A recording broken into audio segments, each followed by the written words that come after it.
One medal made me realise कि भाई कुछ भी हो, राइटर तो तू है.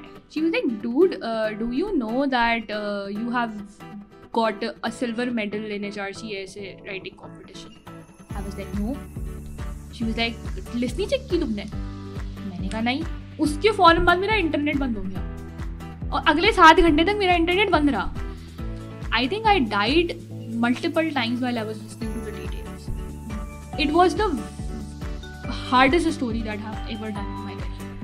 I am an accidental liberator. और ये बड़े मज़े की कहानी है. Whoever I tell this to, they are like, अच्छा ऐसा था. जब आ रहे हो ना तो अपने दिमाग में ना ये वाली एक्सपेक्टेशंस लेकर नहीं आओगे मुझे तो ₹1,00,000 से स्टार्ट मिलेगा, मैं तो फ़ौरन हामिद नहीं बनना. क्योंकि ये तो आपको शायद पता होगा कि आपको क्या बनना है, लेकिन आपको जो नहीं बनना है वो पता करना बहुत ज़रूरी होता है.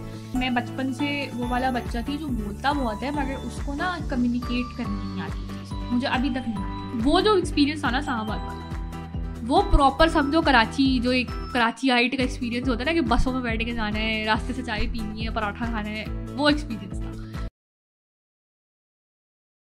अस्सलाम वालेकुम, मेरा नाम है नबीहा शाह सिद्दीकी और आज की हमारी गेस्ट हैं अलीज़ फ़ातिमा. अलीज़ कराची यूनिवर्सिटी में फार्मेसी डिपार्टमेंट की स्टूडेंट है and she is also serving as the president of Karachi university debating society. Furthermore she is also currently working as the news reporter in Dawn media group. आज हम अलीज़ से मुख्तलिफ topics के बारे में बात करेंगे. आइए मिलते हैं अलीज़ से. अस्सलाम वालेकुम. वालेकुम अस्सलाम. कैसी हैं आप? मैं ठीक हूँ, आप कैसे हैं? अल्हम्दुलिल्लाह. और क्या चल रहा है आजकल? सब चल रहा है अल्हम्दुलिल्लाह. यूनिवर्सिटी ख़त्म हो गई, इतना सुकून हो रहा है मुझे. सब चल रहा है उसके अलावा.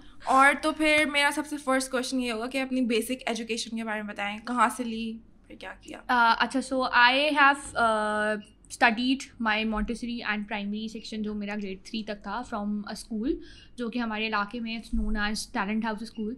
ठीक है. सो मेरी अम्मा को बचपन में लगा था उनके बच्चों में बड़ा टैलेंट है, उनको टैलेंट हाउस में भेज देना चाहिए. तो 4 साल मैंने वहाँ पढ़ा. फिर my mother transferred me to Aga Khan. तो आगा खान गार्डन से मैंने अपना मैट्रिकुलेशन किया है. ठीक है.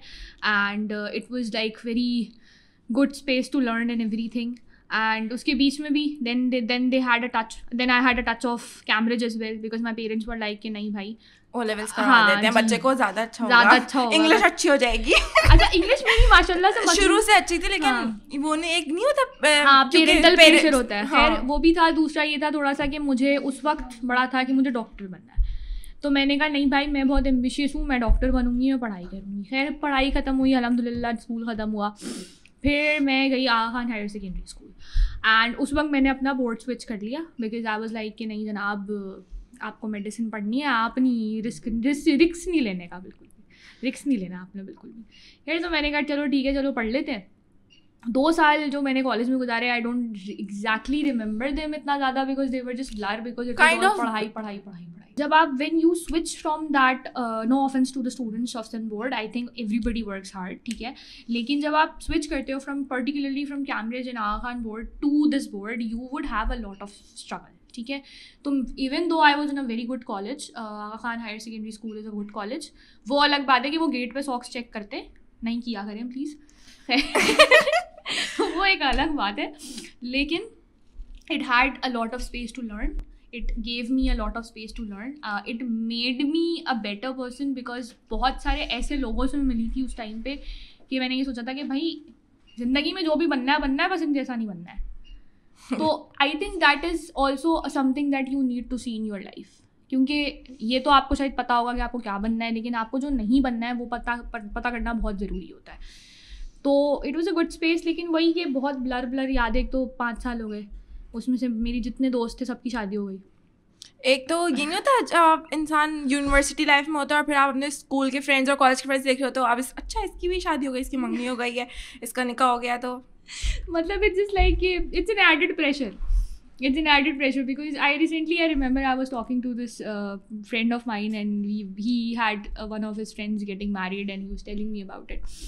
तो उसमें ये हुआ था कि हम बात कर रहे थे and he was like even though he has a plan कि नहीं भाई अभी शादी नहीं करनी है, 2 से 3 साल की बात करनी है. तो वो कह रहा है कि यार मैं जब भी किसी की शादी होते देखता हूँ मैं सोचता हूँ यार ये क्या चल रहा है, मतलब ये भी तो करना है ये भी तो करना है. बट आई थिंक सही है, खैर है यार, शादी शादी हो जाएगी, कोई मसले की बात तो नहीं है। पढ़ाई पहले कर लें, बंदा स्टेबल हो जाए, एग्जैक्टली, फिर शादी मेंटली फिजिकली हर तरह से स्टेबल हो जाए। फिर उसके बाद MBBS नहीं किया और फार्मडी ले लिया, ये वाली एक जर्नी है। फिर उसके बाद फार्मडी भी छोड़ दिया और उसके बाद डायरेक्ट जर्नी। अच्छा, वैसे मैंने फार्मडी छोड़ा नहीं है, अल्हम्दुलिल्लाह मेरी डिग्री कंप्लीट हो गई है गाइस। आप लोग मुझे डॉक्टर बुला सकते हैं अगर आपको ऐसा लगता है कि फार्मासिस्ट डॉक्टर होते हैं तो, वरना कोई मसला नहीं है, ना भी बुलाए तो कोई मसला नहीं है, नो ऑफेंस यार। ऑनेस्टली स्पीकिंग MBBS तो मुझे कभी करना ही नहीं था, सही है, मुझे कभी भी नहीं करना था। आई हैड गुड ग्रेड्स, ठीक है, एंड मेरी अम्मा ने भी मुझे बोला था कि अगर तुम्हें MBBS करना है तो मुझे बता दो, मैं तुम्हें करवा दूँगी एडमिशन। मैंने उनको मना किया, मैंने कहा नहीं जी मुझे नहीं करना। और फार्मेसी भी मैंने सिर्फ इसलिए चूज़ की थी बिकॉज आई वाज लाइक कि मुझे मार्केटिंग की साइड पे जाना है। I wanted to become a marketeer. I was like मुझे मार्केटिंग करनी है, I am good at convincing people, I am good at creating ideas and everything. मेरी आइडिएशन काफ़ी अच्छी है, इट्स माई स्ट्रॉन्गेस्ट पार्ट। तो मैंने कहा चलो जी कर लेते हैं फार्मेसी। कराची यूनिवर्सिटी में एडमिशन हो गया जनवरी में। I joined in January 2019 and it was, उसके बाद फिर मुझे पता चलना स्टार्ट हुआ आहिस्ता आहिस्ता कि आसान समझ के आ तो गई हूँ, ये है नहीं आसान बिल्कुल भी। चलो फिर उसके बाद जो है तुम्हारी जर्नी कब स्टार्ट हुई जर्नलिज्म की तरफ? क्यों तुम्हें शुरू से लिखने का शौक था या फिर आहिस्ता आहिस्ता? अच्छा, शौक तो मैं उसे नहीं कहूँगी, मेरे लिए एक बहुत बड़ा मसला है that I don't know how to communicate until I write. सही है, मतलब मैं बचपन से वो वाला बच्चा थी जो बोलता बहुत है मगर उसको ना कम्युनिकेट करनी नहीं आती चीज़ें, मुझे अभी तक नहीं आती। Like I am a good communicator but I have worked on it. तो मेरा सिर्फ एक मोड ऑफ कम्युनिकेशन था और वो था राइटिंग। जब मैं छोटी थी तो मैं जर्नल्स लिखती थी, जब मैं थोड़ी सी बड़ी हुई तो मुझे किसी को सॉरी बोलना होता था या थैंक यू बोलना होता था या कुछ भी करना होता था, I would write a letter, ठीक है, and I would tell them कि भाई ये था। उसके बाद ना मेरी इंग्लिश की टीचर थी 10th में, उनका नाम था मिस रोजीना, and she was the one who basically told me to participate in a competition which was an essay competition। सही है, HRCA का था या समथिंग कुछ इस तरह का। HRCA का होता है ऐसे competition। वो बड़ा मतलब मज़े का competition था and she pushed me, like basically pushed me। मैंने लास्ट डेट तक कुछ नहीं लिखा था and she pushed me कि no you have to participate, you have to, if you don't then मैं आपसे कभी बात नहीं करूँगी। And for some reason I've always been a little biased towards my English teacher because I have loved them। मुझे languages के teachers बहुत अच्छे लगते थे। मुझे भी इंग्लिश लैंग्वेजेस के टीचर्स शुरू से स्कूल, क्योंकि मैंने भी HRC के ऐसे कंपटीशन में क्लास 9 में पार्टिसिपेट किया था। मेरे पास आई थिंक 3 सर्टिफिकेट्स हैं और उनका क्विज कंपटीशन भी होता है इंग्लिश और साइंस का, तो वो भी मैंने पार्टिसिपेट किया था। मेरे वो सारे सर्टिफिकेट्स रखे हैं। वो मतलब अच्छा होता है क्योंकि वो 2-3 राउंड्स होते हैं, उसके आप 1 राउंड कवर करोगे फिर 2nd राउंड करोगे तो इट्स गुड। और एक कैंगरू इंग्लिश का भी टेस्ट होता है, वो भी मैंने स्कूल लाइफ में किया है। ये सारे मैंने किए थे अपने स्कूल में। सब मेरे सारे टीचर्स, लाइक आई थिंक मेरे स्कूल के teachers were really nice and they were a little more बाइस टूवर्ड्स मी बिकॉज उनको मेरी पोटेंशियल ज़्यादा पता थी, मुझे नहीं पता थी। मुझे बहुत शदीद इम्पोस्टर सिंड्रोम है, मुझे कभी भी अपने काम के ऊपर ये नहीं होता कि ये मैंने अच्छा काम किया, ठीक है। I have no sense of achievement, I have really bad impostor syndrome. नज़र नहीं आता किसी को because I just keep my self my aura and my front like that. लेकिन मेरे साथ ये वाले मसले हैं, बहुत रहे। ये मैंने जर्नलिज्म में जाके देखा था कि मुझे लगता था सिर्फ मैं हूँ जो ये चीज़ें सोचती है, but I have met so many people जिनका काम I look up to and then they tell me कि नहीं जी हमें तो लगता है कि ये काम अच्छा नहीं है। And then I am like dude what are you telling me. लेकिन आई थिंक इसका सबसे अच्छा तरीका ये होता है that you stop looking perfection in your things. क्या होगा if you go to MUN, ज़्यादा से ज़्यादा बहुत what is the worst that can happen, तुम भूल जाओगी ना, कोई बात ही नहीं। People forget things like this, literally they forget this. मतलब हमें लगता है कि इट्स वेरी इंपॉर्टेंट, हमें लगता है कि नहीं हमसे तो इतनी बड़ी गलती हो गई कभी से, अनलेस आपने वाकई कोई इतनी बड़ी गलती की हो कि वो ना भूली जा सके।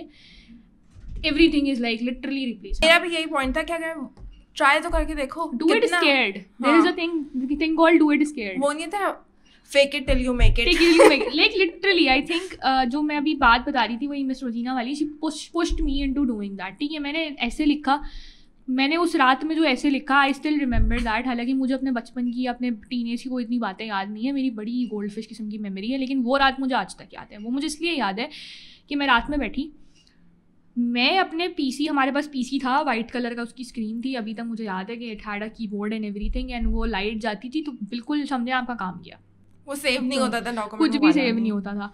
मैं अपने ड्राइंग रूम में बैठी हूँ, मेरी अम्मी अंदर सो रही हैं, नवंबर की वो इसी टाइम पे आ रहा होता है ना. I am sitting there and I am like कि मैं why am I doing this?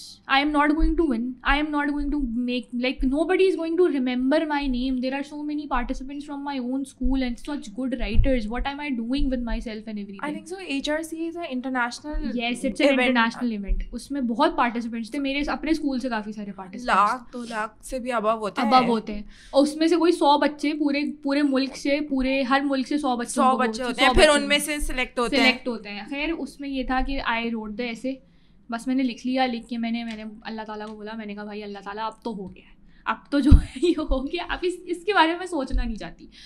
मैंने उठा के अपने टीचर को दे दिया. 2 दिन बाद I was one of the short listed people. फिर उन्होंने मुझे बोला कि दोबारा ही कैसे लिखना है.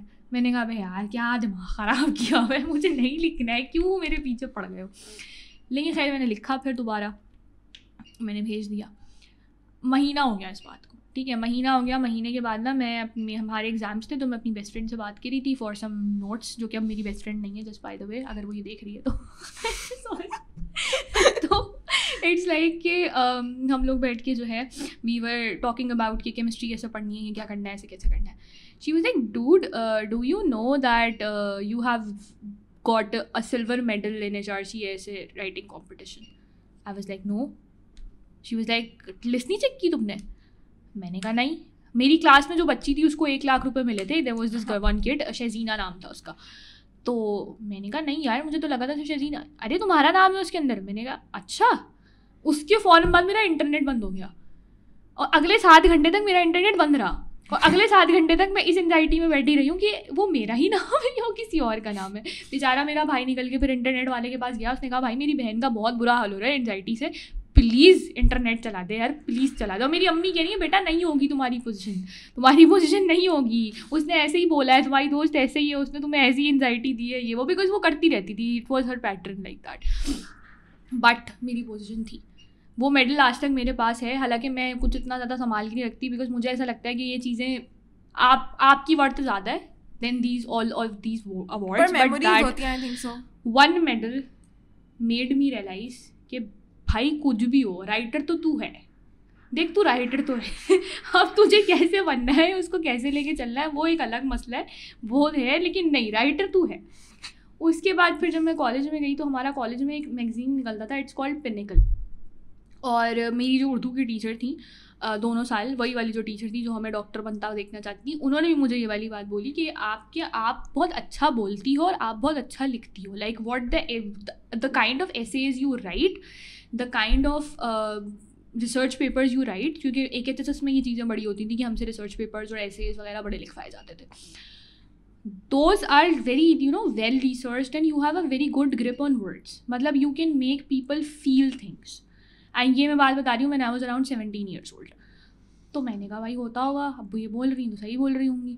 खैर फिर मैंने पिनिकल में 2 साल लिखा, एंड उस दोनों साल they had a very major contribution by me, and even the vice principal was like कि नहीं भाई बड़ा अच्छा, बहुत अच्छा लिखा भाई. मैं बोल रहे होंगे भाई, बोल रहे हैं, बोलने दो, खैर क्या हो गया. उसके बाद फिर जब मैं यूनिवर्सिटी में आई, तो यूनिवर्सिटी में आके हमारे पास यूनिवर्सिटी में भी एक मैगज़ीन निकलता है, इट्स कॉल्ड फार्मेसिया. हम लोग अपना निकालते हैं, देयर इज़ अ मैगज़ीन. तो फर्स्ट ईयर में मुझे पता चला, there was this senior of mine, she came up to me, she said कि Alizeh we don't have a lot of writers this year, can you please write a few things for us. So I remember I wrote 5 pieces, 2 poems, like 2 poems थी, उसमें 2 poems थी, और 3 जो थे ना उसमें 1 story थी और 2 essays थे. तो जो 2 से 3 जो चीज़ें थी जो मैगज़ीन में गई थी, those were not by my byline but they were there. And जो 2 चीज़ें थी वो मेरी बाई लाइन के साथ गई थी.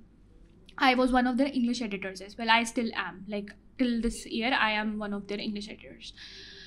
And that made me realize, वो जो 1-2 साल का अर्सा था, दैट मेड मी रियलाइज़ कि भाई ठीक है, मुझे बहुत शदीद इम्पोस्टर सिंड्रोम है, but there are people out there who read stuff that I write. So it's okay if I reach out to a wider audience. उसी के बीच में then there was this friend of mine who started working at the news. She was one of the sub editors for a magazine and she reached out to me and she said कि can you right something for us. I was like हाँ okay I can. I wrote an article, it was about addiction, and I sent it out. मुझे पता भी नहीं था वो publish हो गया. Later that friend message me, क्योंकि मैंने अपनी ID डीएक्टिवेट कर दी थी. Later that friend messaged me. She said, did you see that edition? It had your story and it was the third lead story. I was 19. And it's a huge thing when you are not from journalism, when you are not from media, and you get published in one of the most, like, the news is one of the papers that people still read. So I was like, okay, अच्छा, मतलब मुझे समझ में नहीं आता कैसे react करना है. Then the editor, she said कि can you write for us like on some weekly basis. तो फिर मैंने वीकली बेसिस पे लिखना स्टार्ट किया. अच्छा, वो लिखते लिखते ना फिर मेरे अंदर थोड़ा थोड़ा करके कॉन्फिडेंस इंस्टिल होना स्टार्ट हो गया. फिर मैंने कहा देखो अब एक काम करना है लीजिए, अब हम एक काम करेंगे, अब हम ये काम करेंगे कि जनाब आपने लिखना है, आप लिखेंगी, आप 2 हफ्ते में एक आर्टिकल लिखेंगी, लेकिन आप लिखेंगी, आप छोड़ेंगी. And that is a promise I made myself to, like I made with myself in 2020. And उसके बाद से लेके आज तक अल्हम्दुलिल्लाह I am on that promise कि भाई लिखना नहीं छोड़ना है. बुरा लिख रही हो कोई बात नहीं, एक स्टोरी बहुत अच्छी चलेगी, एक स्टोरी नहीं चलेगी. देयर आर पीसेज, जो मेरे कुछ ऐसे पीसेज हैं जो कि उतने अच्छे नहीं हैं बट वो बहुत पसंद है लोगों को. लेकिन कुछ ऐसे पीसेज हैं जिनमें मैंने बहुत मेहनत की है, बड़ी रिसर्च की, सब कुछ किया, but it did not get that response. But I am pretty sure कि whatever I write is better than what I wrote before. तो अगर जैसे फॉर एग्जाम्पल मैंने आज एक पीस लिखा है और मैं कल एक पीस लिखूंगी, आई एम प्रिटी श्योर कि जो मैं कल पीस लिखूंगी वो आज वाले से बेहतर होगा, और जो आज वाला है वो मेरे पुराने वाले से बेहतर होगा. तो उस चीज़ को मैंने अपने अंदर बिल्कुल इंस्टिल कर लिया है कि भाई अब आपने यही करना है और इसी तरीके से आपने लेके चलना है. तो that is how I discovered कि नहीं जी, कम्युनिकेशन मोड है आपका राइटिंग, और वो अभी भी है, वो लिटरली अभी भी है. कि मतलब अगर मुझे किसी से बहुत कोई इंपॉर्टेंट बात करनी होती है, कोई कन्फ्रंटेशन करनी होती है, तो I still write them a letter. I can't talk to them on calls या इन पर्सन इस तरह से बैठ के, अनलेस मैं उनसे बहुत क्लोज हूँ और मुझे कोई इसके अलावा कोई और ऑप्शन ना हो. Otherwise I would write them something and I would be like कि यार देखो ये चीज़ें हैं उस तरह से. तो that is how I think. और थोड़ा पर्सनलाइज टच इसलिए आ जाता है बिकॉज आई बिलीव कि वो स्टोरीज जिसमें ह्यूमन टच होता है, people would definitely like them. ये है ह्यूमन टच से एक बात ये भी तो आ जाती है कि चैट जीटी पे आ गया है अब सारी स्टोरीज, एआई आ गया है, चैट जीटी से आप कोई भी स्टोरी बना लो. लेकिन क्योंकि अभी रिसेंटली हम लोगों ने ना इंग्लिश पढ़ी है, इंग्लिश कंपलसरी अपने इस सेमेस्टर में, and we had an argument with our teacher, या डिस्कशन कह सकते हैं कि, and this is the point she said कि स्टोरीज़ में एक ह्यूमन टच होना चाहिए जो एआई नहीं दे सकता है.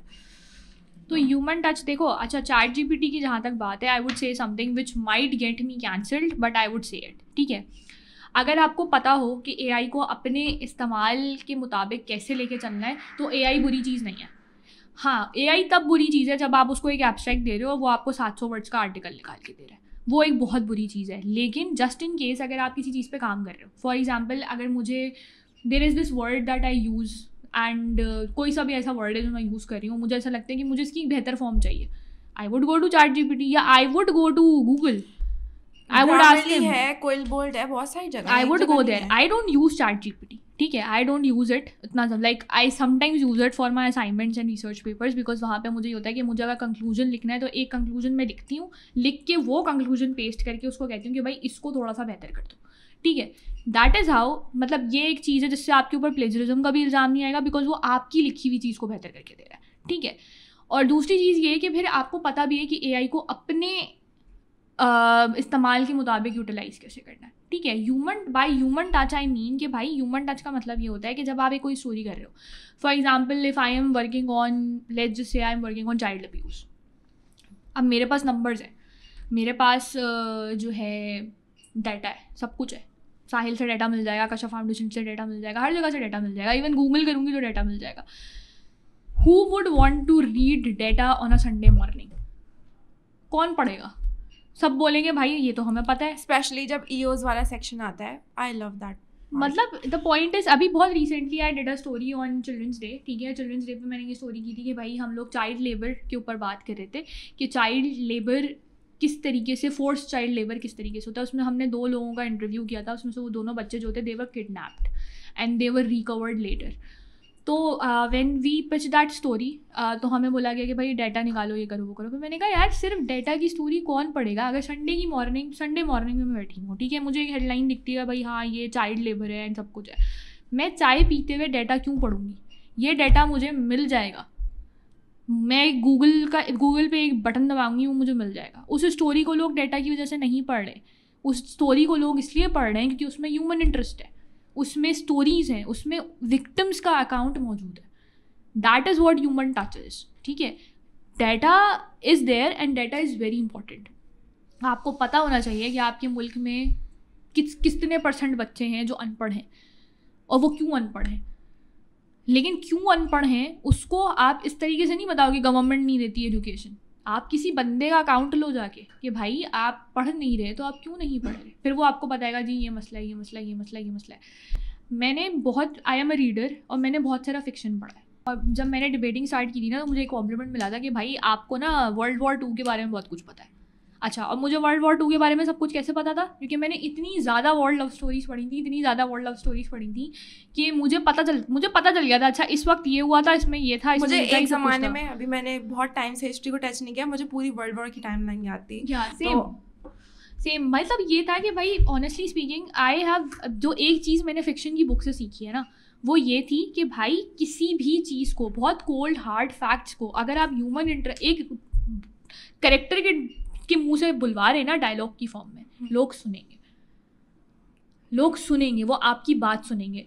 अभी लाइक देयर वाज दिस, जितनी भी हिस्टोरिकल मूवीज़ हैं, अच्छा I don't watch a lot of movies, I am a big Bollywood buff, ठीक है, तो मैं सिर्फ बॉलीवुड की 90s की शाहरुख खान की मूवीज़ देखती हूँ, उसके अलावा मूवीज़ नहीं देखती, ठीक है।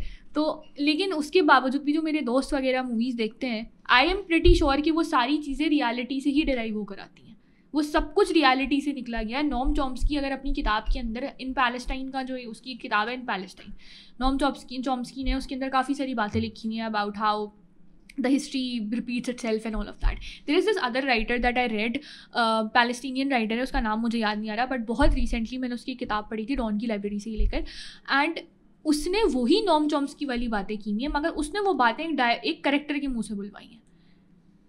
और honestly speaking, if you give me Noam Chomsky and if you give me that book, I'll always choose that book, because भाई, और this is the same thing that I do in my stories. मैं चाहती हूँ कि भाई मेरे reader को ये पता चले कि ये चीज़ हो रही है, मैं ये चाहती हूँ कि वो चीज़ किसी कैरेक्टर के मुंह से निकल के उस तक पहुँचे। अच्छा, तो फिर हमारे जो अभी अपकमिंग एक्सपायरिंग जर्नलिस्ट है उसके लिए क्या क्या टिप्स दोगे, क्या गाइडेंस होंगे?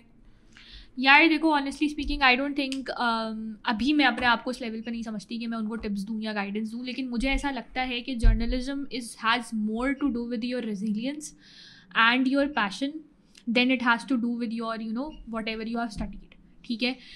Right now where I am working, I am the only women there, ठीक है, and while my entire staff is really nice, my boss is one of the biggest supporters I have, I still feel like I am a hostile person there. That environment is very hostile for me. Yet, I am sticking to it. And I have, all the people that I've known who have made it in their career is because that they have stuck to it. I remember कि जब मैं नई गई थी जियो में, तो मेरी मुझे पिचेस बनाने नहीं आती थी स्टोरीज़ की, जो कि मुझे अभी भी इतना ज़्यादा मेरी ग्रिप नहीं है उनके ऊपर, क्योंकि आइडिया मेरे दिमाग में बहुत अच्छा होता है, मुझे उसको समझाने में सामने वाले को थोड़ा टाइम लगता है। तो क्या गाइडलाइंस होगी पिच, हाँ, अच्छी पिच बनाने की? भाई देखो, अपने आइडिया पे क्लियर होना सीखो, सही है। सबसे पहले तो आपको पता होना चाहिए कि भाई अगर एक इंसान, जैसे for example if I am doing a story about a बाजार और समथिंग, मेरे एडिटर को, जब मेरा एडिटर मुझसे ये पूछे कि भाई तुम्हें यही बाजार क्यों करना है, मुझे रीज़न बताओ, इसके कैरेक्टर्स क्या हैं मुझे बताओ, इसकी हिस्ट्री क्या है मुझे बताओ। I have actually met people जिनको नेशनल डेस्क पे काम करना होता है और उनको पॉलिटिक्स के बारे में कुछ पता नहीं होता। I use to be one of those people, but फिर मैंने ये सोचा, मैंने कहा यार मतलब this is not done. If I am working in a newspaper और मुझे यही नहीं पता कि मुल्क में उस दिन सुबह क्या हुआ है, how am I suppose to work in a newspaper? तो मतलब रिसर्च बहुत अच्छी होनी चाहिए, आपकी रिसर्च, आपकी reading, plus be very open to criticism, very open. मैंने तो ऐसे लोगों से क्रिटिसिज्म लिया है जिसका मुझे कुछ काम भी नहीं हुआ, सही है, बट जब आप एक जगह पे एंटर हो गए और आपको पता है कि भाई यहाँ से अब मुझे बेहतर होना है, आप अपनी ईगो उठा के साइड पे रख दो, आप अपनी जो मैं है ना वो निकाल के साइड पे रख दो, अपना गॉड कॉम्प्लेक्स उठा के साइड पे रख दो। आपको ये पता होना चाहिए कि आप कुछ भी कर लो अपने करियर में, you will still have a long way to learn. अपनी ईगो साइड पे रख के, अपनी मैं को साइड पे रख के आओ जहाँ जिस भी, और ये this is not just for journalism, this is literally for every field out there. Because अगर आप में नहीं होगी ना सीखने, अगर आपको कोई इंसान सिखा रहा है, जैसे मेरी आदत थी, I use to get very defensive जब मुझे कोई कुछ सिखा रहा होता था, मगर अब मैं सुनती हूँ और मैं सुन के उस चीज़ को अपने पास को करने की कोशिश करती हूँ कि अच्छा अगर इन्होंने मुझे ये कहा है ना बोलने के, तो let's just you know do this right now, and I would do it, and it shows what ever things I right now. बहुत ज़्यादा पहले मेरी चीज़ों में बड़ी एडिटिंग होती थी, अब जो भी चीज़ें मैं लिखती हूँ मोस्ट ऑफ द टाइम वो वैसी ही जाती हैं जैसी मैंने लिखी होती हैं। तो दैट गिव्स यू लाइक, अगर आप सीख रहे हो साथ साथ और आप में सीखने का है तो फिर आप करो। फिर जो अपकमिंग स्टूडेंट्स हैं, जैसे कोई इंटर वाला बच्चा हो, वो आ रहा हो अभी रिसेंटली और उसको मास कम्युनिकेशन या जर्नलिज्म की तरफ आना हो, तो what kind of advice would you give to those people या दोज स्टूडेंट्स कि क्या क्या चीज़ें वो जहन में रख के आएँ?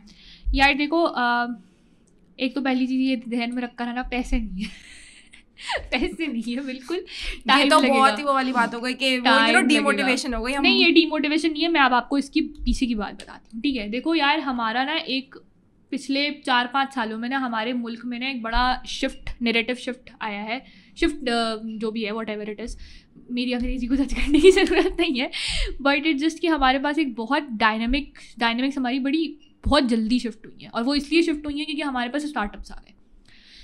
अब कॉर्पोरेट का एक सिस्टम था, स्टार्टअप के पास फंडिंग है तो स्टार्टअप आपको लाख रुपए भी पे कर देगा विदाउट एनी एक्सपीरियंस। कॉर्पोरेट आपको लाख रुपए नहीं पे करेगा without any experience. You have to build yourself from the scratch. सही है। अब मुझे पता है कि बहुत सारे लोग, जैसे मेरे अपने दोस्त जो कि प्राइवेट यूनिवर्सिटीज़ से पढ़े हुए हैं, वो मुझे इस बात पे कॉल आउट करते हैं कि तुम कभी कभी अंडरपेड लेबर को ना प्रमोट करती हो, बिकॉज यू से दैट कि अगर आप एक फ्रेश ग्रेजुएट है तो अगर आपको 50-60 हज़ार रुपये मिल रहे हैं तो वो काफ़ी है। बट वो लॉन्ग टर्म गोल में आ गया ना कि एग्जैक्टली भाई, जब मैंने स्टार्ट किया था, when I started out, journalism was literally paying me 10,000 rupees per month, और जितना काम होता था ना मैं आपको बता नहीं सकती। जब आप आर्ट्स एंड कल्चर की बीट पे काम कर रहे होते हो, आपको सड़कों पे रहना पड़ता है। मैंने बाज़ार्स की स्टोरीज़ की हैं, और मुझे बाज़ारों में जाके एक्चुअली पूरा दिन गुजारना पड़ता था, जिसपे मेरे ट्रांसपोर्ट के पैसे लगते थे, और बहुत सारी चीज़ें होती थी मेरे पास करने के लिए, और सब कुछ होता था। मेरा टाइम लगता था सबसे ज़्यादा। I was a student but I kept going. ठीक है, मुझे ये था कि नहीं भाई, ये चीज़ ना किसी बिगर पर्पज़ में ऐड कर रही है। तो आप जब आ रहे हो ना, तो अपने दिमाग में ना ये वाली एक्सपेक्टेशंस लेकर नहीं आओ कि मुझे तो लाख रुपए से स्टार्ट मिलेगा, मैं तो फ़ौरन हामिद मीर बन जाऊँगा। बहुत टाइम लगता है। It takes a lot of time, sometimes it takes years just to be there, but you need to keep going. अगर आपका एक एम्बिशन है, आप उस एम्बिशन को स्टिक करना सीखो। हमारी जनरेशन का सबसे बड़ा मसला ये है, हमारे पास कंसिस्टेंसी नहीं है। यस, सबसे बड़ा मसला किसी भी चीज़ में नहीं है, पर्सनल लाइफ में हो, प्रोफेशनल लाइफ में हो, पढ़ाई में हो, इधर हो उधर हो, हम कहीं पे भी कंसिस्टेंट नहीं है। हम कहीं पे भी ये नहीं सोचते कि जी मैंने एक लाइन पकड़ ली है, मुझे इसी लाइन में चलना है, हमें इधर उधर नहीं घूमना है। तो अगर आप आ रहे हो तो एक तो अपस्किल करना, बिल्कुल कॉन्स्टेंटली अपने आप को अपस्किल करना है। अगर जैसे फॉर एग्जाम्पल मुझे ग्राफिक्स नहीं आते थे, मुझे ग्राफिक डिज़ाइनिंग नहीं आती थी, मैं अब ग्राफिक डिज़ाइनिंग सीख रही हूँ। अब मुझे मेजरली बेसिक ग्राफिक्स बनाने आ गए, मुझे सेंस ऑफ कलर्स आ गया, सब कुछ आ गया। अभी recently there was this story of mine जिसकी इलस्ट्रेशन मैंने खुद बनाई थी। ठीक है, एडिटिंग मेरी बहुत वीक रही है हमेशा से। I can shoot things but मेरी एडिटिंग अच्छी नहीं है, मैंने वो करना सीखी है। मैंने कैमरा ऑपरेट करना, कैमरे से पिक्चर्स खींचना, सब कुछ सीखा। वही सब कुछ मैंने जर्नलिज्म में रहते हुए सीखा है। लाइक अपने जितने फीचर्स मैंने किए हैं उसमें मोस्टली पिक्चर्स मैं खुद खींचती हूँ। अभी रिसेंटली मोबाइल जर्नलिज्म की चीज़ भी आ गई है। एग्जैक्टली, मैंने मोजो के काफ़ी सारे कोर्सेज किए हैं, बहुत सारे कोर्सेज किए हैं, and while I haven't gotten a chance to utilize them, but I know this for a fact कि जब भी कभी मुझे कभी मोजो करने का मौका मिलेगा तो मुझे थोड़ा सा प्रॉब्लम ज़रूर होगा, बिकॉज ऑब्वियसली मैं नई चीज़ स्टार्ट करूँगी, मगर मुझे काम आता है। तो ये है कि भाई आप साथ साथ सीखो, ये चीज़ें कोई आपको सिखाएगा नहीं। I recently developed this habit कि भाई मुझे दिन में 1 घंटा कोई प्रोडक्टिव काम करना है। अब वो प्रोडक्टिव काम कलरिंग भी हो सकती है, अब वो प्रोडक्टिव काम मुझे अपना वार्डरोब सेट करना भी हो सकता है, वो प्रोडक्टिव काम ये भी हो सकता है कि मैं इंटरनेट पे कोई कोर्स करूँ, और वो प्रोडक्टिव काम ये भी हो सकता है कि मैं किताब पढूँ। लेकिन जब मैं इतना टाइम बिला वजह की रील्स देखने में निकाल रही हूँ, जब मुझे पूरी दुनिया के मीम्स पता हैं, तो मुझे ये क्यों नहीं पता है कि वीडियो एडिटिंग कैसे की जाती है? तो मुझे ये क्यों नहीं पता है कि मुझे अपने फीचर के लिए किस तरह की पिक्चर चाहिए? ये तो आप अपने फ्यूचर के लिए कर रहे हो ना, इससे क्या फ़ायदा हो रहा है किसी और को? So upskill instead, I just want to say that instead of crying about कि क्या नहीं है, make the most out of क्या है. This might come sounds like a very privileged statement, लेकिन I just really want to tell you that I'm not privileged. I come from a very perfectly middle class family. मेरी अम्मा teacher है, मेरे अब्बा भी teacher थे. मेरे अब्बा ने सारी ज़िंदगी एडवर्टाइजिंग में काम किया, ठीक है. My brother is a software engineer. I have 3 sisters who are studying right now. So you clearly know that I don't have that kind of money. But I find spaces and I am 23 years old. I have made a name for myself and I have done that from the scratch. मेरा कोई back नहीं था media में. So it's just के कर सब सकते, लेकिन उसको करने के लिए ना जो resilience और जो consistency चाहिए ना, अगर वो आपके पास नहीं है तो फिर आप मत चूज़ करो ये स्ट्रीम. बहुत hurdles हैं, especially when you are a woman. हाँ, बहुत hurdles हैं, बहुत hurdles हैं. आपको अंदाज़ा भी नहीं है कि वहाँ पे क्या क्या चीज़ें हैं जो आपको देखनी पड़ रही होती हैं.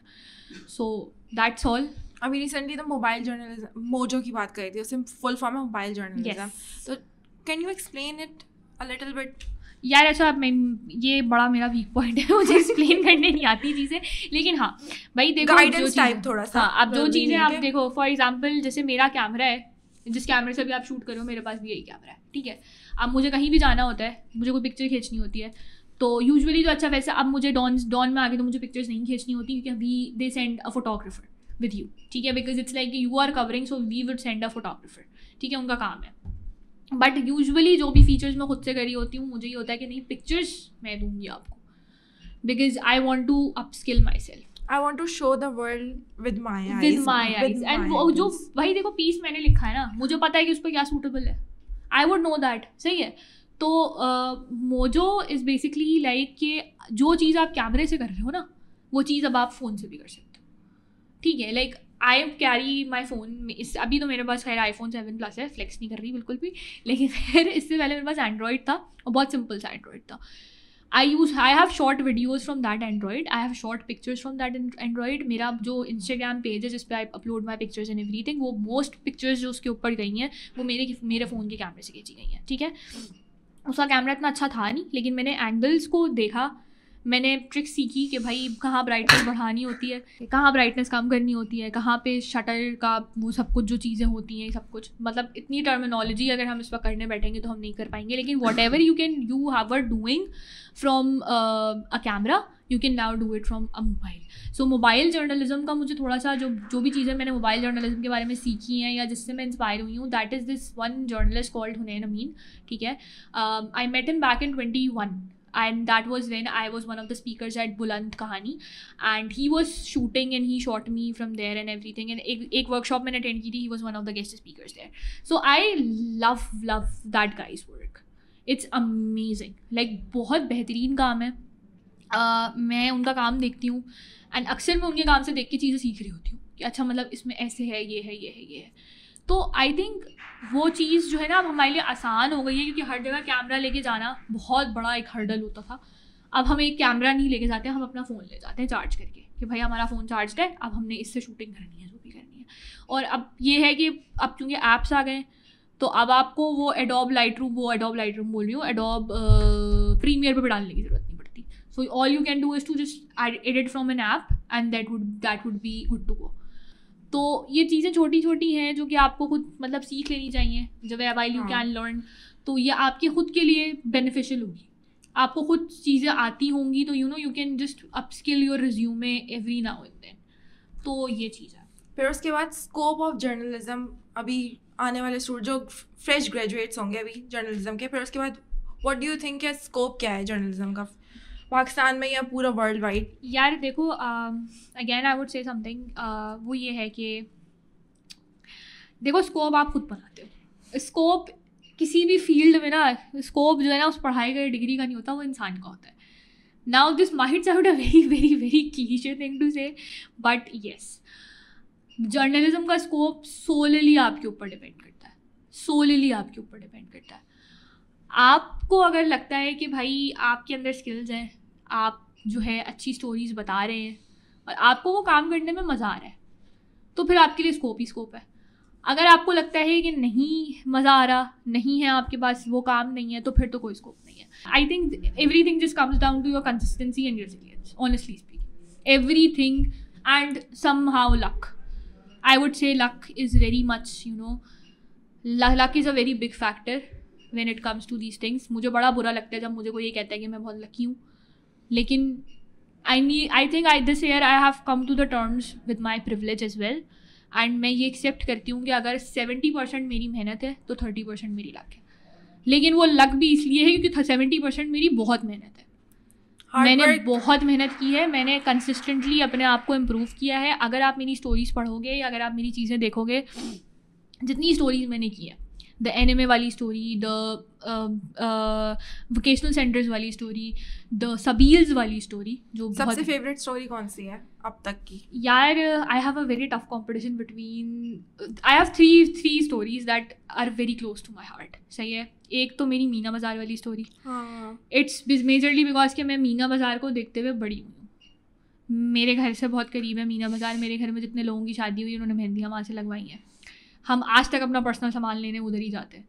And it is very close to my heart. Like all the women that I have interviewed for this feature, I have known them, they have seen me from like TCT में मैं अपनी अम्मी उंगली पकड़ के जाती थी और अभी तक जाती हूँ. जब भी मुझे कोई आईब्रो बनवाने होती हूँ, मेरे पास पैसे नहीं होते सैलून जाने के, तो मैं बात की जाती हूँ, सस्ती बन जाती है. तो every women knew me there. They were like कि नहीं ये बच्ची है, इसको हम इंटरव्यू देंगे. I remember there was this aunty, उनका नाम है सना. तो उनकी मैं पिक्चर खींच रही थी, तो उन्होंने कहा दिखाओ मुझे मैं कैसी लग रही हूँ. तो मैंने उनको पिक्चर दिखाई कि नहीं अच्छी नहीं आई, दोबारा लो. And then she posed and it was so cute and it was so like heart warming. और जब वो छपी तो वो अंग्रेज़ी में थी and obviously most of the women did not understand the English. तो मैं जब गई ना तो उन्होंने मुझसे कहा कि हमें ट्रांसलेट करके बताओ. उसमें देयर वाज दिस आंटी जो कि मेरी अम्मी से बड़ी क्लोज है एंड एवरीथिंग. एंड अम्मी उन्हीं से जाके सामान वगैरह खरीदती हैं. तो उन्होंने मुझे बेसिकली कॉल करके ये वाली बात बोली कि मुझे लिंक भेजो. अब उनको भी नहीं समझ में आया कि उसमें लिखा हुआ क्या है, उनके सर्कल के लोगों को भी नहीं समझ में आया कि उसमें लिखा हुआ क्या है, but they were very very very overwhelmed by the fact that somebody actually chose to write about them. एंड जब मैं बैठ के इस स्टोरी के बारे में रिसर्च कर रही थी, my story was the only one जो कि उनकी ख़वातीन के बारे में बात कर रही थी. इससे पहले उस पर स्टोरीज हुई हैं कल्चर में. Manal Khan was one of the journalist from Dawn. She did an entire story about colours and you know voices at Meena Bazaar, but she also did not cover that element के जो ख़वातीन ऊपर बैठ. यार एक स्टोरी के बहुत सारे होते हैं लेकिन एंगल्स होते हैं ना स्टोरी के. आप किस एंगल से कवर कर रहे हो? हाँ टॉपिक सेम होगा लेकिन एंगल देखते हैं उस स्टोरी की बॉडी में कौन सा एंगल है. एग्जैक्ट. क्योंकि बहुत सारे लोग बोलते हैं इसको तो बहुत सारे लोगों ने कवर किया, लेकिन हर बंदे के कवर करने का एंगल डिफरेंट होता है. इसी बात पे मुझे ये याद आया कि अभी बहुत रिसेंटली 2 दिन पहले मेरी एक स्टोरी गई है which is about domestic violence and the sexual violence that has happened with women. सही है.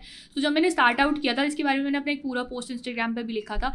जब मैंने स्टार्ट आउट किया था, व्हेन आई स्टार्टेड आउट, तो जितने लोगों को जाके मैंने ये वाली स्टोरी पिच की है ना कि मुझे सेक्सुअल वायलेंस पे, डोमेस्टिक वायलेंस पे और इन सब चीज़ों के ऊपर स्टोरी करनी है, दे वर लाइक ये बहुत कवर्ड हो चुका है. This is briefly covered, find a new angle to that. अब मुझे ये समझ में नहीं आता था कि इस स्टोरी में आप नया एंगल कैसे निकालोगे. यार जुल्म हो रहा है ना, जुल्म जैसे हो रहा है उसको वैसे ही रिपोर्ट करना है. एंड यहाँ पे I would like to give a credit to Dawn कि Dawn is the best newspaper in the country for a reason, because it reports things as it is. वो अपनी सैंक्टिटी का बहुत ख्याल रखते हैं, वो हमेशा उस चीज़ का बहुत ख्याल रखते हैं कि कभी कुछ गलत ना रिपोर्ट हो रहा. I am in the news room and I know that उस तरीके से क्या क्या चीज़ें वहाँ पे चल रही होती हैं और कैसे चल रही होती हैं.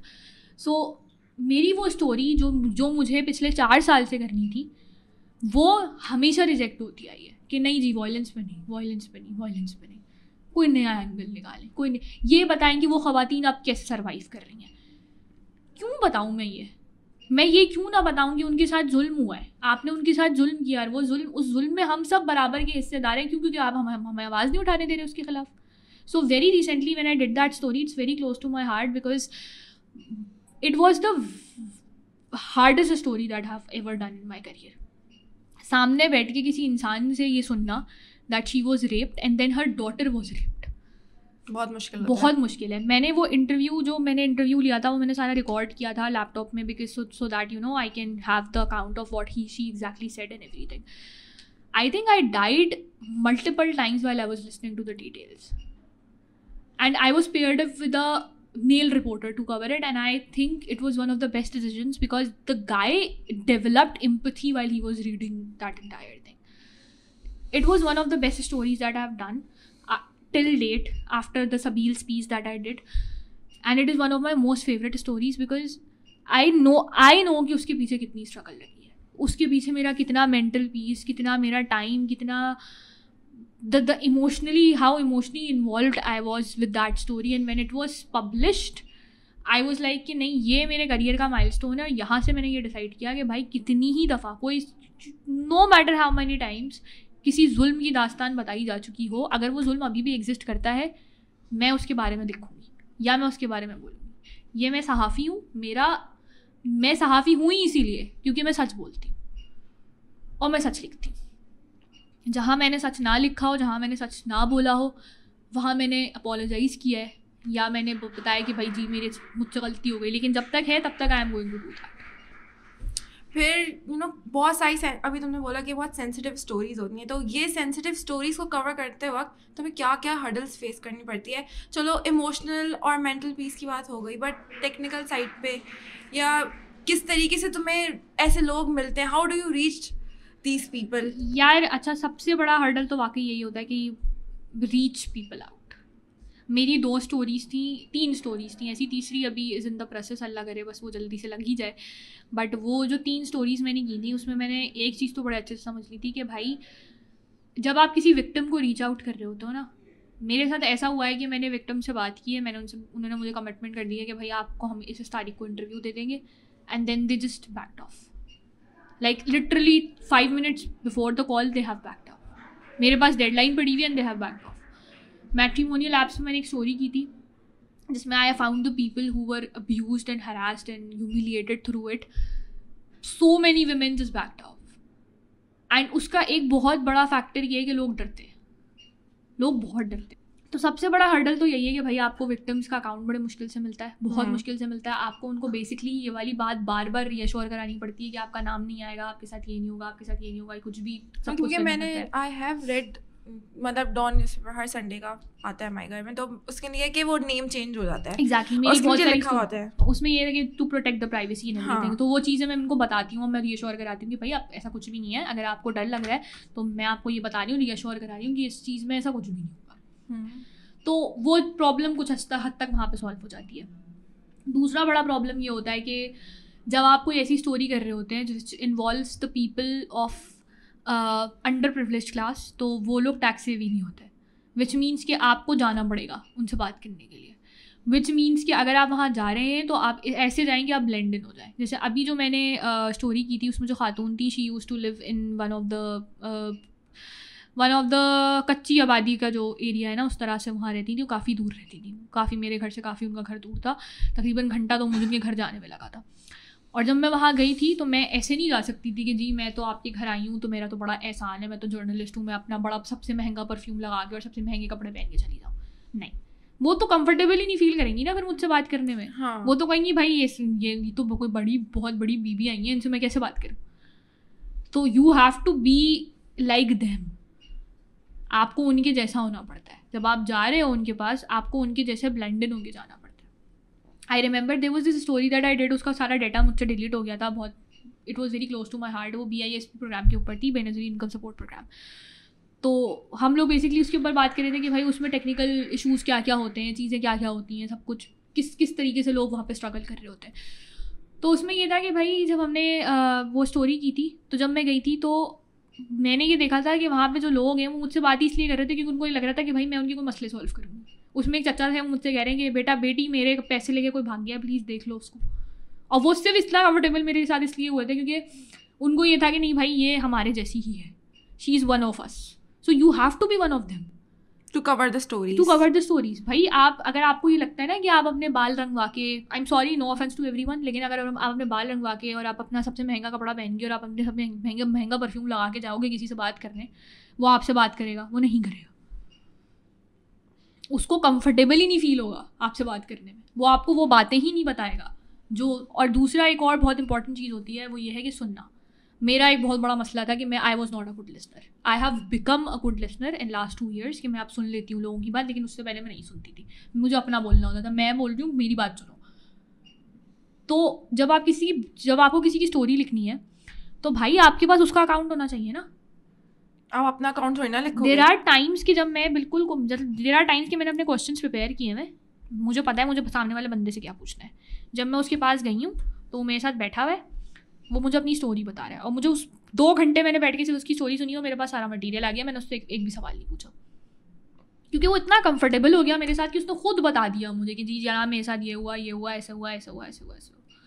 एंड ये this is something that you need to learn when you are trying to do human interest stories, या क्या कहते हैं, ह्यूमन राइट्स इशू पे रिपोर्टिंग. क्योंकि उस वक्त बहुत ज़रूरी होता है कि आपको ये पता चले कि जब आप ह्यूमन राइट्स के ऊपर रिपोर्ट कर रहे हो तो इज़ इट लाइक कि भाई किस तरह से उसको रिपोर्ट करना है. ह्यूमन राइट्स के ऊपर सामने वाले की स्टोरी सुनना बड़ा बहुत है. जैसे अगर आप किसी रेप सर्वाइवर की स्टोरी सुन रहे हो तो वो आप उससे बीच में सवाल नहीं पूछ सकते. वो आपको जिस भी तरीके से स्टोरी बताएगा आपको पहले वो सुननी है. आप उससे आगे से ये नहीं पूछ सकते जी अब आपको कैसा महसूस हो रहा है. That is insensitive. Ethically, it's wrong, in my opinion. This is not even if you want to know that ना. देखो एक होता है आपके ना 4-5 सेंसेस जो अल्लाह ताला ने आपको दिए हैं ना, वो बहुत इंपॉर्टेंट है. आपको खुद पता चल जाएगा उस सर्वाइवर से बात करके कि वो कैसा महसूस कर रहा है. You don't have to quote exactly everything and you don't have to ask them everything. जैसे बहुत recently I did a story about mental health of man, और उसमें से there was this guy who was a suicide survivor.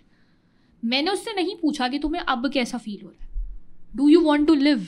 No, why would I ask him that. वो मेरा काम नहीं है, वो थेरेपिस्ट का काम है.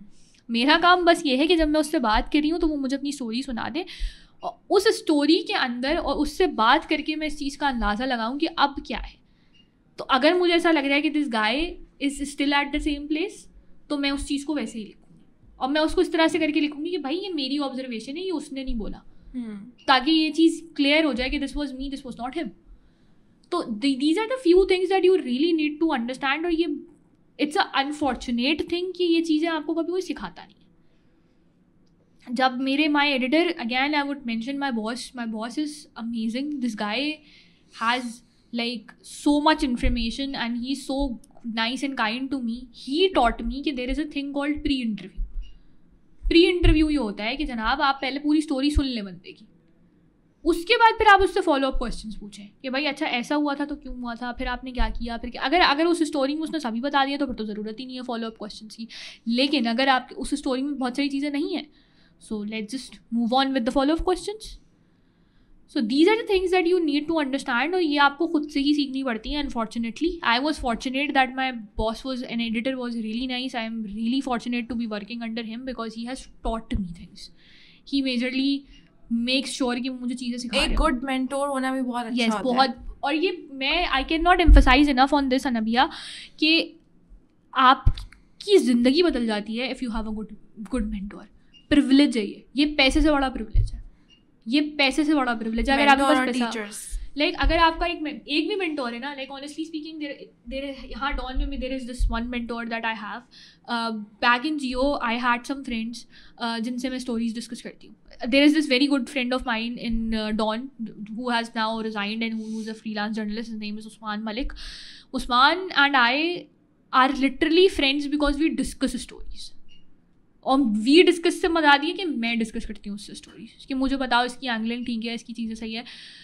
All the work friends that I have made are through this. हम साथ बैठ के स्टोरीज डिस्कस करेंगे. उसमें ये होगा कि हमें अगर कोई चीज़ नहीं भी समझ में आ रही होगी ना तो हमें पता चल जाएगी. सो इट्स अ थिंग कि अगर आपने एक वर्क स्पेस ऐसी बनाई हुई है जहाँ पे लोग एक दूसरे को कॉम्पिटिशन के बजाय एक दूसरे से लर्निंग स्पेस समझ के डील कर रहे हैं, तो दैट इज़ वेरी इंपॉर्टेंट. तो इन माई ओपिनियन आपकी जो भी रिपोर्टिंग होती है, जो भी चीज़ें आप सीख रहे हो, it's all about it all comes down to how you are perceiving things. फिर उसके बाद हमने फेलोशिप भी की है कोहोर्ट डिजिटल जर्नलिज्म पे, उसके बारे में बताओ. यार ओके, सो मेरे ख्याल में वो जो फेलोशिप थी, it's a very nice fellowship honestly. I met really good people. Talahat TCM से, यासिर, उसामा यार. बट ऑनेस्टली स्पीकिंग उस फेलोशिप में ना more than what I learned, उससे ज़्यादा इंपॉर्टेंट ये था कि वो मेरा पहला सोलो ट्रैवल था टू इस्लामाबाद. सही है. Like I have been to Islamabad, लेकिन हमेशा ये होता था कि कोई ना कोई फैमिली से जाता था मेरे साथ. सही है. लाइक कोई ना कोई जाता था फैमिली से, या मेरा कोई दोस्त जाता था. ठीक है. तो वो यही होता था कि भाई मैं किसी ऐसे बंदे के साथ जा रही हूँ जिसको मैं जानती हूँ ऑलरेडी. तो वो थ्रिल नहीं आता था कि you are going there with strangers and everything. वो मेरी पहली ट्रिप थी जो मैंने बस से की थी. मैंने कभी बस से ट्रैवल नहीं किया था. सो मैं और मेरी एक दोस्त, like now she is a very good friend, Humra, she is from your department. So we did not know each other at all. हमने 12 घंटे का सफ़र, 12 भी नहीं, पूरे 24 घंटे का सफ़र किया था फ्रॉम कराची टू इस्लामाबाद. और बीच में फ्लड्स आए हुए थे उस ज़माने में, तो बीच में हम लोग फंसे भी थे 2 घंटा. We developed a very good bonding during that travel. Very good bonding. अब जाहिर है 24 घंटे आप साथ रह रहे हो तो जाहिर है अब आपको एक दूसरे को बर्दाश्त ही करना है, क्या करना है फिर. We developed a very good bonding. उसके बाद जब हम लोग इस्लामाबाद पहुँचे, so there was this other friend of mine, Ayesha, she is from your department. So Ayesha and I became close because we went to that trip together. हम 3 दिन एक ही hotel के रूम में रहे हैं, 3 लड़कियाँ आपस में साथ तैयार हुई हैं. फिर जब हम लोग उस कोहर्ट में जाके बैठते थे, so I made 2 very good friends in Islamabad, Areesha and Rafay. बहुत हमारी अच्छी दोस्ती है अभी भी. जब भी मैं कभी इस्लामाबाद जाती हूँ, I make sure that I meet them. ठीक है. तो उस एक ट्रैवल ने ना मेरे अंदर एज अ पर्सन बहुत चेंजेस पैदा किए थे. लाइक मुझे ये समझ में आया था कि भाई मुझे ये हमेशा लगता था कि शायद मेरे अंदर उतनी रिस्पॉन्सिबिलिटी नहीं है कि मैं अकेले रह सकूँ, लेकिन मेरे अंदर रिस्पॉन्सिबिलिटी बहुत आ गई उसके बाद कि नहीं जी, अब आपको जो है ना थोड़ा अपने आप को सही करना है, तमीज़ खा करना है, इंसान का बच्चा बनना है, क्योंकि अब आप थोड़ी बड़ी हो रही हैं. तो उस फेलोशिप में मोर than what I learn professionally, because professionally तो जो बहुत सारी चीज़ें जो उन्होंने सिखाई थी वो मुझे ऑलरेडी आती थी, which is one of the reasons why I made it to the top 8. ठीक है. वो मुझे ऑलरेडी आती थी. मोस्टली वहाँ पे बच्चे जो थे वो स्टूडेंट्स थे. I was already working at Jio, तो मुझे वो बहुत सारी चीज़ें पता थी. लेकिन वो जो ट्रैवल था और वहाँ के जो मेंटोर्स थे बहुत अच्छे थे. Usama Akhtar, amazing mentor. यासिर नदीम बहुत अच्छा हमारा बंदा था, उसने बड़ा हमारे साथ काम वाम किया सब कुछ. Talhat himself is a very good man, he knows a lot about journalism and everything. तो बहुत सारी चीज़ें मैंने वहाँ सीखी प्रोफेशनली भी, लेकिन उससे ज़्यादा मुझे लगता है कि what I value from that experience is the personal experience that I got from here. मतलब एक इन ड्राइव के अंदर 8 लोग बैठे हुए, वो इमरान खान का बेवफा सुन रहे हैं बस. मतलब that is like literally one of these are the things that you live for. आज भी उस ट्रिप से जब भी मेरे पास वो वीडियोज़ आती हैं, कुछ आता है, हालांकि उसके बाद भी अभी बहुत recently I went to another retreat with all women and everything. It was a very good experience and all of that. नथिया गली गई थी मैं. बट वो जो एक्सपीरियंस था ना इस्लामाबाद वाला, वो प्रॉपर समझो कराची, जो एक कराची हाइट का एक्सपीरियंस होता है ना कि बसों में बैठ के जाना है, रास्ते से चाय पीनी है, पराठा खाना है, वो एक्सपीरियंस था.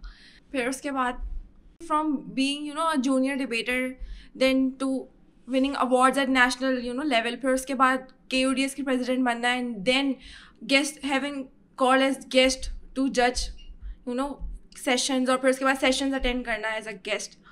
क्या जर्नी रही है इन सब चीज़ों की? अच्छा, वैसे honestly speaking I don't think कि I was ever invited as a public speaker to the sessions और panel discussions. I was always invited as a journalist, या फिर I was invited as a student leader.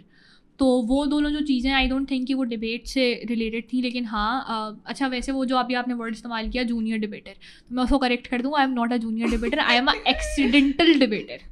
I am an accidental debater. और ये बड़े मज़े की कहानी है. Whoever I tell this to, they are like अच्छा ऐसा था. तो मैंने कभी स्कूल में डिबेट्स नहीं की और मैंने कभी कॉलेज में डिबेट्स नहीं की. तो फिर KUDS की तरफ किस तरीके से? मैं अब वही you joined as a member ना? I did not join KUDS. मैं यही इसी बात पे आ रही हूँ. So basically when I was in my first year 2019 में एक इब्ने इंशा हुआ था which was strictly humorous competition. ठीक है. There was this girl in my class and she asked me कि उसको उर्दू ह्यूमर में इंग्लिश ह्यूमर का पार्टनर चाहिए. और मैं थोड़ी सी ना, मतलब क्या मैं बोलूँ कि I have always been the joker of the group. ठीक है. until I become friends with the friends that I am now, because वो मुझसे बड़े जोकर्स हैं. लेकिन usually it's me who is always cracking jokes and everything. I find humor in everything. तो she was like कि यार मुझे ऐसा लगता है Lisa you can do this. मैंने कहा okay. मैंने एक रात में स्पीच लिखी, एक रात में, मैं बिल्कुल एग्जैजरेट नहीं कर रही इस चीज़ को, मैंने एक रात में स्पीच लिखी। मैंने जोक्स बनाए, और वो जोक्स मैंने कैसे बनाए कि उससे 2 घंटे पहले I had the worst mental breakdown of my life. Like मैं नमाज में आधा घंटा रोई, उसके बाद मैं उठ के 1 घंटा और रोई, उसके बाद बैठ के मैंने वो स्पीच लिखी। दूसरे दिन ऑडिटोरियम में आई was one of the first speakers, ठीक है। तो जब मैं गई तो मेरे पास ये लेवरेज था कि जब मैं गई तो उस वक्त ऑडियंस बड़ी फ्रेश थी। तो जितने जोक्स मैंने किए सब पे मुझे हंसी मिली, जितने जोक्स मैंने किए सब पे मुझे क्लैप मिली, विच इज़ लाइक कि इंग्लिश ह्यूमर के स्पीकर के लिए वो बहुत बड़ी चीज़ होती है कि लोग आपके जोक्स को अंडरस्टैंड कर रहे हैं। एक्सीडेंटली वो स्पीच बहुत अच्छी हुई, एक्सीडेंटली मेरी फर्स्ट पोजीशन आ गई।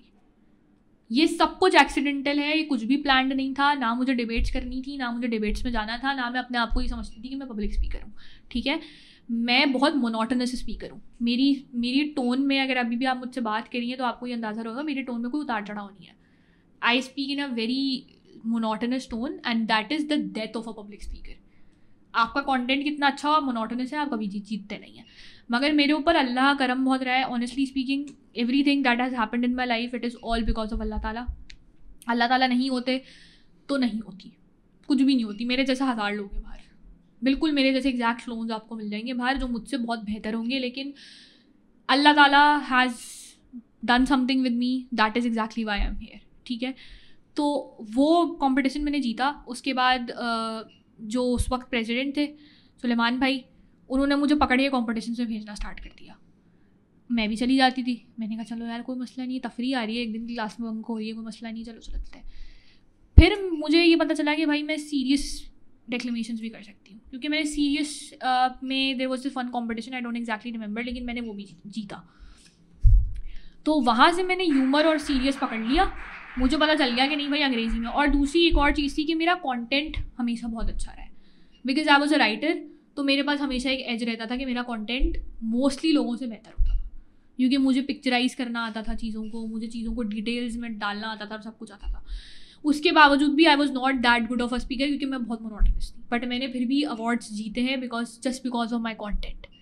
मेरा DHS CSS में जो मेरी फर्स्ट पोजीशन आई थी ऑल पाकिस्तान में, it was all because of my content, क्योंकि मैंने वो जो कंटेंट बनाया था दैट वाज लिटरली उस जैसा सिनेरियो किसी के पास भी नहीं था। वो सिनेरियो, उस टॉपिक पे उस जैसा सिनेरियो किसी के पास नहीं था।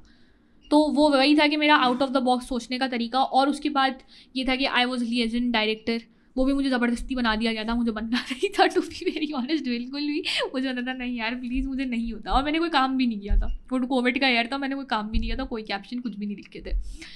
उसके बाद I was the assistant director of English debates and declamations, and that's where I started owning the society. क्योंकि फिर वो होता है कि आप ट्रेनिंग कर रहे होते हो और चीज़ें कर रहे होते हो, तो वहाँ पे फिर मैंने काफ़ी सारी चीज़ें सीखी, मेरे काफ़ी अच्छे दोस्त बने, सब कुछ बने। फिर I was the director of the English debates and declamations. और मेरा उस पूरे टेन्योर में ना एक गोल था, वो ये था कि अब आपने पब्लिक स्पीकिंग नहीं करनी, अब आपने जूनियर लोगों को भेजना है। तो जितने भी लोग थे मैंने उनको बहुत चांसेस दिए। I always created more opportunities for them, and this is the same thing that I adapted when I became the president. I have like, शायद अगर कोई ये देख रहा है और उसको ये मेरे रवैये से कभी कोई तकलीफ़ पहुंची हो तो माजरत, लेकिन हमेशा मैंने ये चीज़ रखी है कि भाई speak kindly to people, speak like that they are about to die. तो वो जो एक चीज़ थी, पूरी जर्नी रही है, I think it was a very remarkable journey, and more than a professional person, again it changed me as a person. I am not that person that I used to be in 2021 anymore. I have become very, very emotionally strong. I have become very, very mentally strong. I have become that person जो कि अपने लिए भी stand ले सकता है. I am not a people pleaser anymore. मैं किसी को डांट नहीं पाती थी पहले, लेकिन अब मैं डांट देती हूँ, भले वो मेरा दोस्त ही क्यों ना हो. आई एम लाइक हाँ नहीं आपने गलत किया है, and I stand by whatever I am saying. तो this is something that I have learned over the years working with KUDS, and I think student societies, और स्पेशली अगर वो पब्लिक यूनिवर्सिटी के अंदर है, वो आपको शेप करती हैं. कोई ending remarks future aspiring journalist के लिए और स्टूडेंट्स के लिए? यार मैं खुद एक बहुत फ्यूचर एस्पायरिंग जर्नलिस्ट हूँ फिलहाल, तो यार आई जस्ट स्टूडेंट्स के लिए कह दो. यार आई जस्ट थिंक कि अगर आपने एक चीज़ को पकड़ के रखने का फ़ैसला कर लिया है ना, तो स्टिक टू इट. कमिटमेंट आपकी बहुत इंपॉर्टेंट होती है और हम लोग हमेशा कमिटमेंट को रिलेशनशिप्स और फ्रेंडशिप्स के साथ एसोसिएट करते हैं, लेकिन ये कमिटमेंट्स अपने साथ भी बड़ी इंपॉर्टेंट होती है। मैंने अपने साथ ये फैसला किया हुआ है कि भाई मुझे हर हालत में वो काम करना है जो मुझे पसंद है, और इसकी राह में कोई भी हर्डल आ रही है, डिफ़िकल्टी आ रही है, I am going to turn the tables around. ठीक है, ये मैंने अपने साथ कमिटमेंट की हुई है, ये मेरी खुद के साथ कमिटमेंट है। Make sure that you have a commitment with yourself, make sure that you have a commitment with your future, make sure that you are consistent throughout. एक सेटबैक आता है, आप छोड़ के बैठ जाते हो। सेटबैक आ रहा है, रो लो। मेरी करियर में ऐसे ऐसे सेटबैक्स आए ना भैया, लाइक ऑनेस्टली स्पीकिंग देर अभी बहुत रिसेंटली दिसंबर में आई वॉज लाइक कि बस अब ख़त्म, अब तो कुछ नहीं बचा। I have spoken to my friends about it, I have cried to them on calls at night कि यार, I have cried to my mother. जब वो ये देखेंगी तो शी वुड बी लाइक कि हाँ मतलब एक्चुअली ऐसा हुआ है कि आई वॉज वेरी लाइक, मेरा एग्ज़ाम है, दूसरे दिन मैं अपनी अम्मी के पास बैठ के रो रही हूँ, अम्मी क्यों है? एंड शी इज़ लाइक बेटा be consistent, whatever you are going to do, accountability आपको लेनी है। अगर मैं आज से 4 साल बाद किसी ऐसी जगह पे बैठी हूँ जहाँ मैंने कुछ ना किया हो, वो अकाउंटेबिलिटी मेरे ऊपर है कि मैंने अपनी ज़िंदगी के 4 साल क्या किया। अगर मुझसे एक चीज़ नहीं हो रही थी तो मैंने उस वक्त क्यों नहीं सोचा कि क्यों नहीं हो रही, उसका रूट रीज़न क्या था। I know that privilege plays a huge part when it comes to your careers and everything. Luck plays a huge part when it comes to your careers and everything. But if you are hardworking enough, I don't really think anything is standing in between you and your whatever dream it is. तो मेरे ending remarks बस यही हैं कि भाई एक तो सबसे बड़ी चीज़ कि जो लोग आपको दिख रहे होते हैं सोशल मीडिया पे कि भाई बड़ा अपनी ज़िंदगी में काम कलेक्टेड है, वो नहीं होते। बहुत सारे लोगों को मेरे बारे में ये वाली बात नहीं पता होगी कि मुझे इम्पोस्टर सिंड्रोम है।